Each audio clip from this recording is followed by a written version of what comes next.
Hello, I'm Oathblade, also known as Vincent. First of all, I'd like to welcome you back. If you've noticed, we're still without Tiny. Uh, Unfortunately, yeah.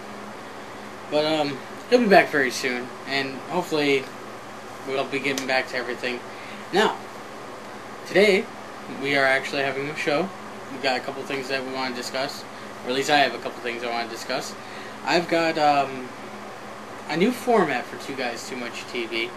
Now, starting off, it's a new year. It's 2013, and I figured that since the year's changed, we should change up our format, and we should go for not just the comic book nerd, and not just the video game nerd, and the D&D nerd, but I want to go back to the very beginning of nerdom. I mean, completely back down to basics. I'm talking what makes the wheel, and what gets us going. Now, as you know, I've been very busy. We actually have quite a few shoots that we've been doing lately, and a couple of small films that we've been working on, and that's taken a lot of our time off. But we're starting to get slower again because it's colder time of the year. We don't have anything planned for winter, so we're going to start going back to the show. And still be on Two Guys Too Much TV's channel. My main channel, Oathblade, that's going to be the behind the scenes and the short films and that. But we also have Oathblade Productions that I'm working in collaboration with not just Tiny, not just Dan Brio, but quite a few different people, where we're actually going to be filming shorts and putting them on there. We've already written a lot of scripts out. We've got quite a bit lined up. We're just getting permission to go shoot at a couple of places and then go from there. But let's get back to the idealism of what Two Guys Too Much TV is all about, and that is random nerd stuff. And first off, I'd like to give a shout out to a couple of people who I've been talking to lately, and they've been discussing a few things with me. And the main thing that we've been working on is what Two Guys and Too Much TV is all about. Again, we started out, we talked about comic books and D&D and what nerdy movies, and biggest nerdy movie that came out so far right now is The Hobbit, and I would love to just go see that in 3D, the full thing. I've heard a lot of bad reviews about it, but I think when you get down to it, though, I want to see how smooth the transition is in 3D. I mean, it's a new format. It's going to be something new, but I think it's going to be something really great. Now, in today's show, we've got something that's going really good. Now, I have been talking and thinking about this for a while now. And as you can see right behind me, if you haven't noticed already, hoverboards. Now, if you're like me, the first time you ever saw a hoverboard was either in a comic book, a cartoon, or on Back to the Future. Now, the first time I ever saw it was on Back to the Future, the second one. And Michael J. Fox was going through, and it was a pink, ugly-looking one. And ironically, Mattel actually made a Fox one of it. You can't really use it for hoverboard, but it's there, and it looks exactly like it did in the movie. But to more point, I've always wanted to have a hoverboard, and I've never once had one because we don't have any. Now, the idea of a hoverboard is that your board is able to either affect gravity or create enough lift or propulsion to lift itself up and carry mass. Now, that's a great idea, but since we still haven't cracked the code with anti-gravity, we're getting there, and we've got the idealism and the whole theory of anti-gravity. Maybe we'll get there, but from the looks of it, it doesn't look like anytime soon. And I don't want to accept that, because there's three things I've ever wanted in life. That was the Green Lantern's ring, Batman's utility belt, and a hoverboard. Those are the only three things. Now, the hoverboard itself, if you remember from the movies, it used anti-gravity to actually push itself up. Now, that's a great idea. Now, if you've watched Back to the Future 2, you know that the board itself can hover and hold mass, hold a person, but to actually get propulsion and move it, you have to physically use your legs. So you have to push it. So it's defying gravity in the sense that it's just able to float. Now, we can do that with a lot of things. Magnetism is a perfect example of getting something to float above and even putting mass on it if there's enough of a negative charge on it. Now, when you're at this cycle of this, and you're looking at the hoverboard itself, you're thinking, okay, well, if you used magnets instead of anti-gravity, you would have to have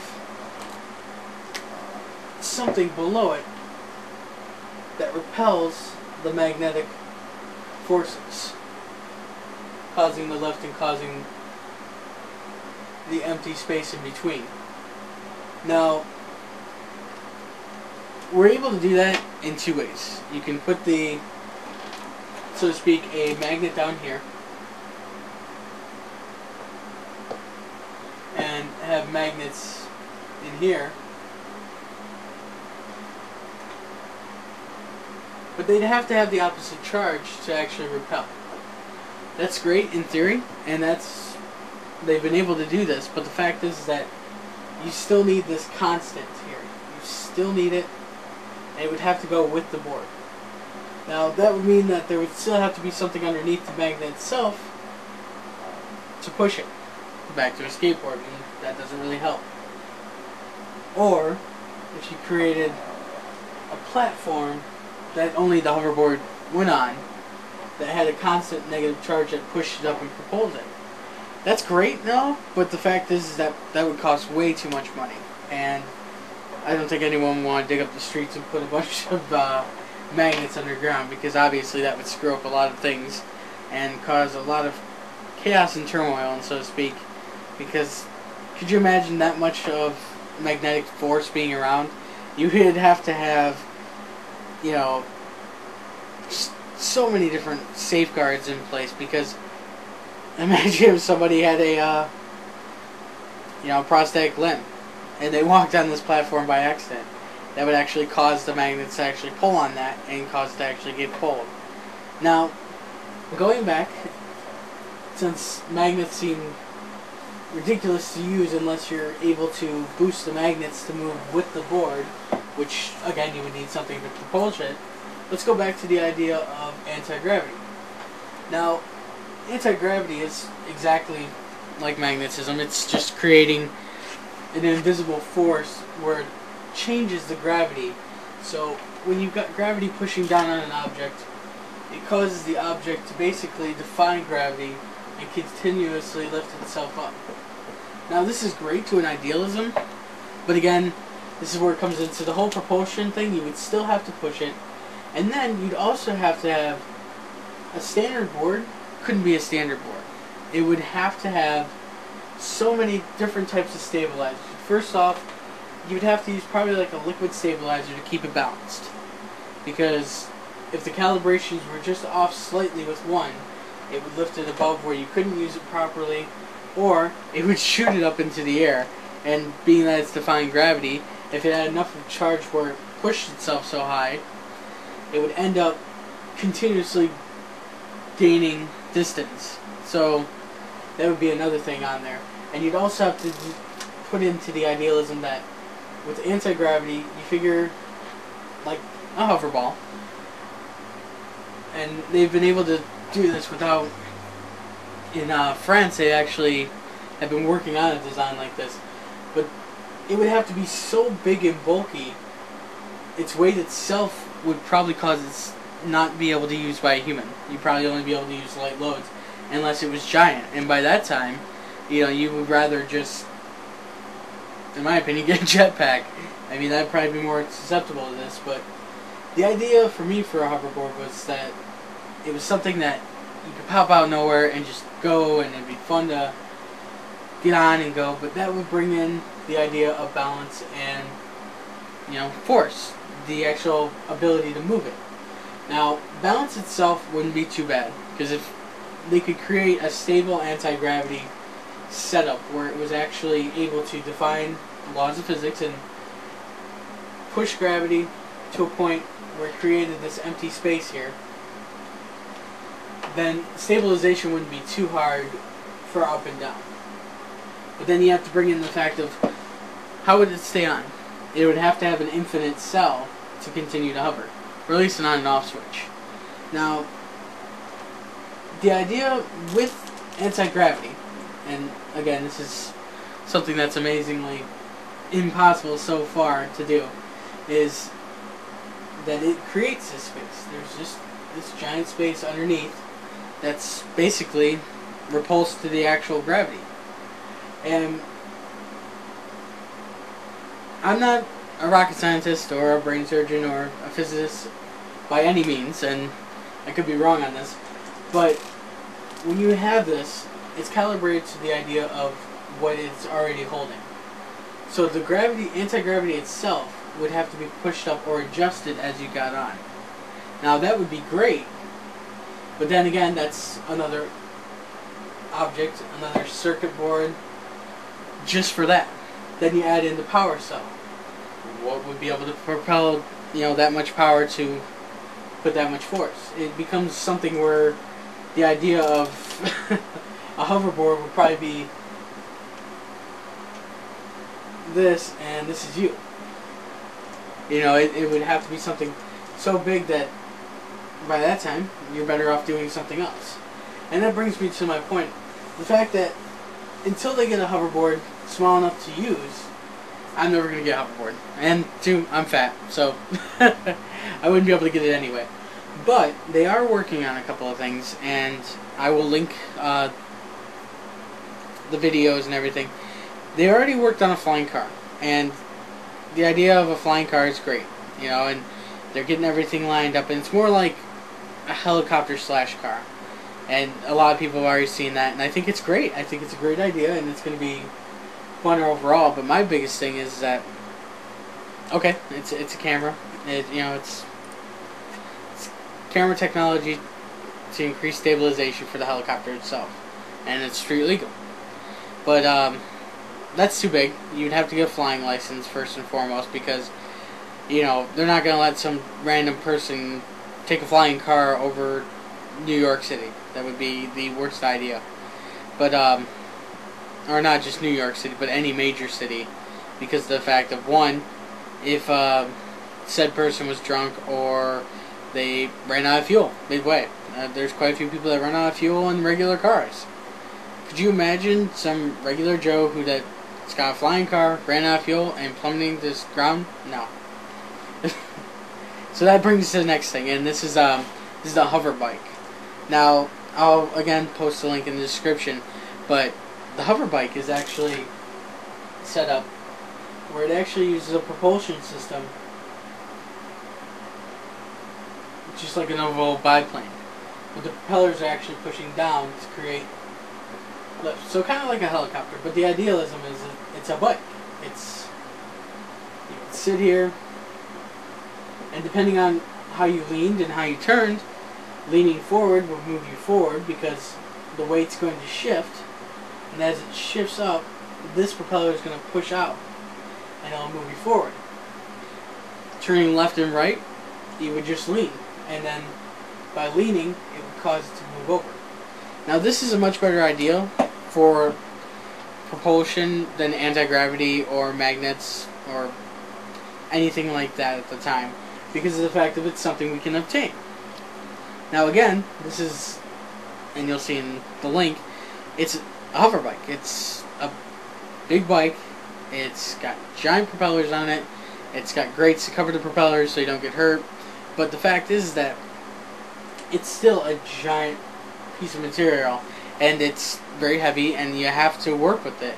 Now they're still in the prototype phase, and I've been watching it and keeping an eye out because I think that this is going to be the coolest idea ever, and when they come out, I'll probably spend all my money just to buy one, even if it sucks, because it's something hovering.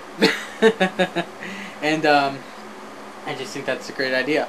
But using that idea and that technology, and going back to the hoverboard idea, I would like to see how hard it would be, again, to calibrate something that would be the size of a board that had the propellers on there. I mean, the same technology could be used. I mean, the balance would be a lot more often. You would, again, would have to use some kind of liquid balance to actually balance it out properly so it wouldn't fluctuate too much. But again, that brings the idea of I think when you just get onto something like that, I mean, if you've ever stepped on something that's been lifted, or if you've ever pushed on magnets that are negatively charged and they're actually pushing against each other when their forces are on there, just the idea of that is that it's gonna want to move. It's gonna want to slip. It's gonna want to push. It's gonna, you know, it's want to get away from that because they're repulsing forces. Now, going back to anti-gravity, that wouldn't be the effect there because of the fact that it would be basically a shell of itself pushing up. Now, again, that's something that I would love to see fine-tuned because of the fact of when you think of anti-gravity right now, it has to have a certain amount of energy to push it off that much of the ground. So you figure, okay, you go back to the idea of a ball. When it's creating enough force around itself to lift, how high will it lift before it actually starts to float? So basically, where is its float line, so to speak? Now, again, not the most intelligent person, but this is just me being a nerd and wanting to see it done. I would love to see more research on the idealism of anti-gravity and how much it would actually take to lift a larger human, not like a child or anything, but a larger human, because in the movie Back to the Future, you see Michael J. Fox on that little girl's, and it's supposed to be more of a scooter at first, and if you've ever watched the first one, you know, it was a skateboard, and it was, you know, and had the handles and everything, he broke it off and was going with it like that. But the idea of it is that it was a small board that defied gravity and stayed at the same level regardless of the weight or mass on it. And I would love to see that kind of technology today, because I think that the different masses itself would be amazing, because I'm a bigger guy, and I don't assume that, you know, little Sally down the street with a little scooter is going to be able to lift me up the way it would, unless it was able to self-adjust as it goes through. And then that brings into the fact of, if we had the ability to make things self-adjust to different weights, you wouldn't even need a board at that point in time. You would go back to the jetpack idea, because of the fact of, you know, if you can create a board that can create anti-gravity, you might as well just make a suit that can do it. Because, I mean, I don't know about you, but I'd rather have the freedom of being in a suit. And again, it'd probably be a big bulky ass suit like that, but I would rather have the suit because it'd be more control overall. Now, that would bring in the fact of, again, how much would it actually take to lift a different type of mass? I mean, granted, you're creating a field of anti-gravity, but the field is only generated for so much. I mean, when you go back to the idea of the hoverboard itself didn't define gravity for everything else around it. It was the board itself. So, the board itself, if you're adding in different bits of gravity and different bits of mass, and mass around it, or on top of it, would it be able to keep that balance? I mean, would it be able to actually hold that, or would it actually break down or malfunction where you couldn't actually get it to stay at a level? It kept rising. I'm not 100% sure on if we'll ever be able to get to that point in my lifetime, at least. I would hope we would, because of the fact of it's 2013 now, and we put a man on the moon many years ago. Unfortunately, that man passed away last year. So, I mean, for that much time to go through and not get any farther with our push, I mean, we've kind of got to the fact that, you know, the most important thing right now is how small can you make my iPhone but still have the biggest screen possible. And I mean, we're getting to the point where science is pushing things so far that nanotechnology is around. You've got advanced biometrics that can be used. You've got, again, cell phones that are smaller than hell that have screens bigger than you need them to be. And even Google's coming out with Google Glass, and that's, you know, no more cell phone. It's just glasses that you wear, and I think that's going to be a major distraction, so to speak. But I think there's going to be a lot of incidents with that, and there's going to be a lot of laws made before it actually gets pushed. But back to the idea of, you know, where we are with anti-gravity and hoverboards and the idea of hovering and flying.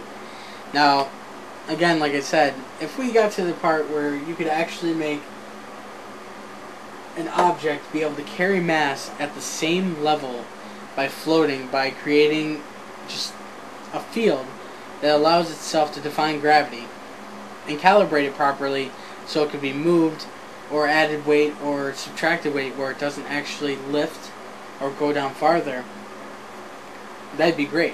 But then I'd rather have a suit and give myself some, you know, jet boots and go Superman on this. Only because of the fact that I think that'd be much more badass than a hoverboard. But the inner nerd in me and the old school me definitely loved the idea of it.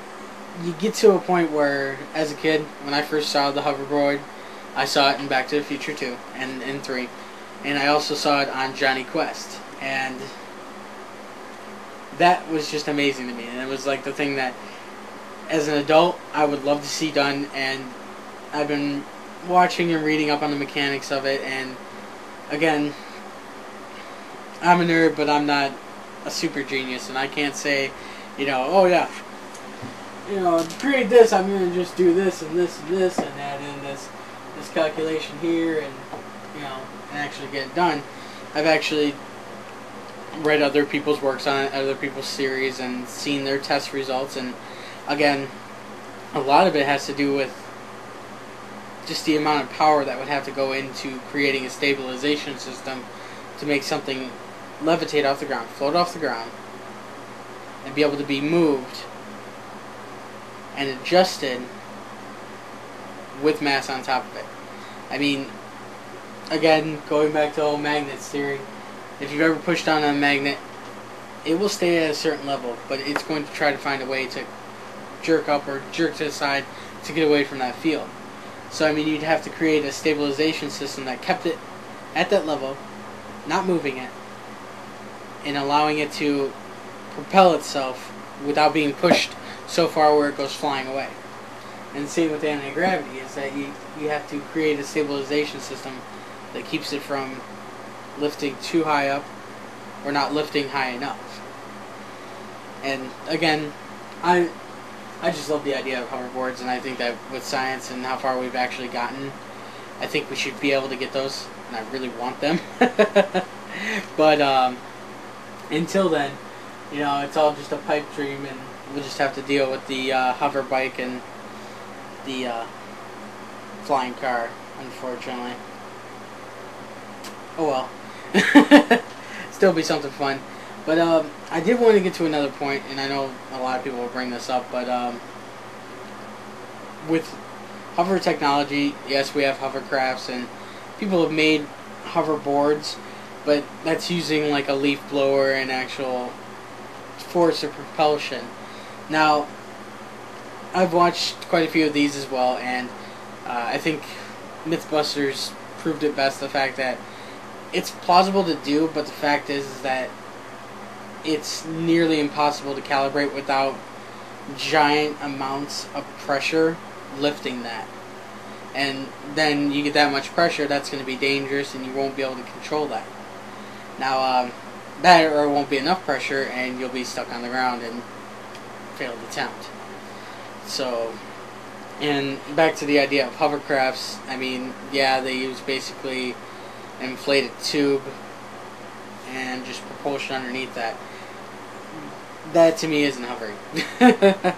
Too much nerd in me is saying that hovering is the ability to float without actually touching anything. So, until we get that, then, you know, I'm without it.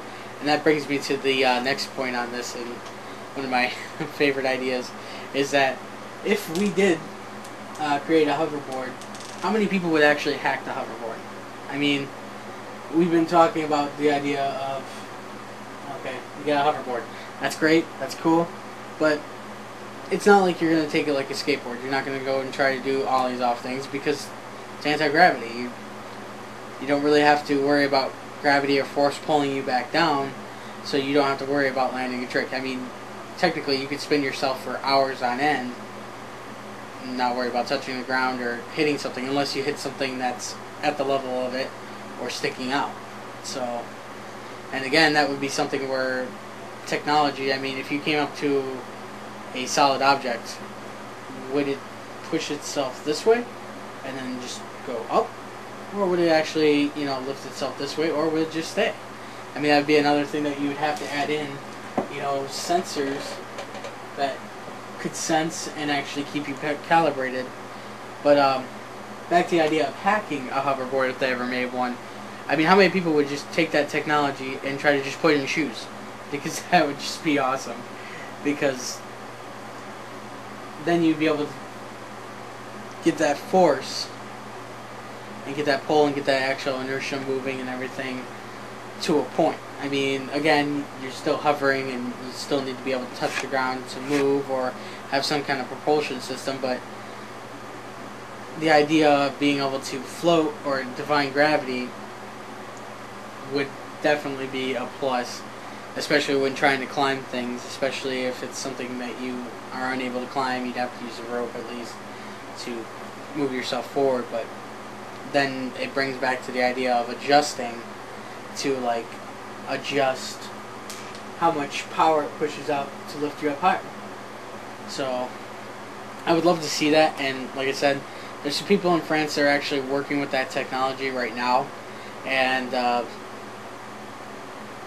I'll post the links. I can't remember exactly what the university is, but it's a university there that's working with the idealism using anti-gravity, or the idea of creating anti-gravity to lift an object that can actually hold mass.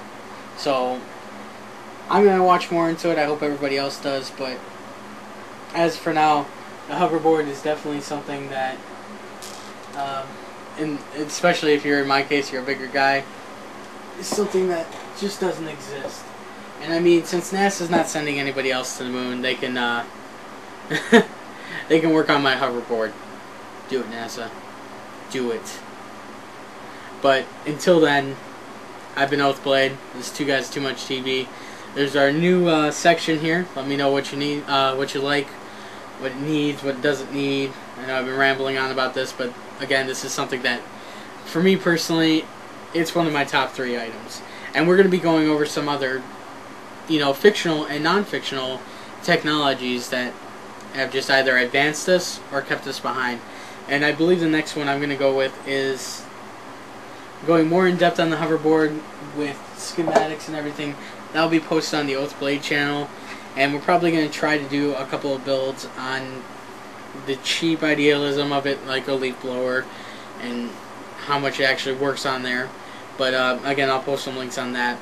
But I think the next one, I'm going to let either Tiny decide if he comes back, or I'm going to actually go in and adjust it to do the next one on my list, which would definitely be, I would say, since the hoverboard kind of covered flying cars and, you know, land speeders and stuff like that, I think we'll probably go with Batman's utility belt next. And that's only because of the fact of I'm a big fan and I've always wanted to make one, and I probably will try to get the stuff to make it.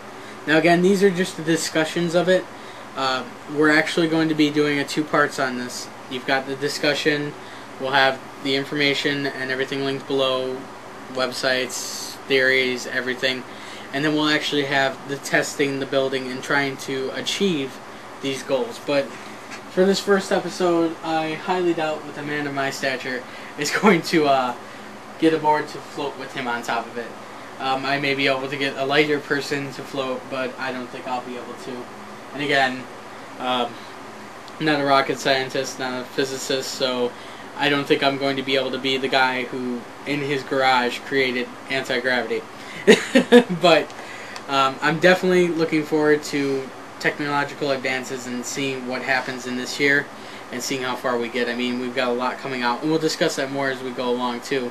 But as for now, This has been Oathblade with Two Guys Too Much TV and our new setup, Nerd Tech. So enjoy. Hopefully we'll be able to build a hoverboard.